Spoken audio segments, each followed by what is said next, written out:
So you've even been given your own special litter picking trolley, haven't you? Well, that's... before the other one fell off, it was held together with string and cable ties. But you're a local celebrity, Eric. Everybody knows you. With your, you and more your people dog. know me and I know them, and they say, well, where's the dog? And I say, well, I don't know. Your dog and your litter picker and your trolley. But you've even been litter picking today without your... Well, I've just come from the football pitch. Yeah. You've got a few cans and bottles collected. See, yeah. But so you're not only litter picking, but you're recycling everything you find as well? Well, where possible. Yeah. I mean, when the red bag is full of rubbish, the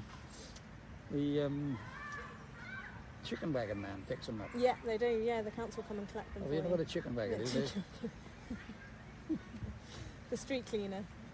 Yeah, these are the ones who collect the bags. I put them in certain places. But, yeah. But you enjoy it? Oh yes. I mean, we stop and talk. But it's enjoyable. Mm-hmm. When it's cold, well, we wrap up a bit. And she looks like Google from Magic Roundabout.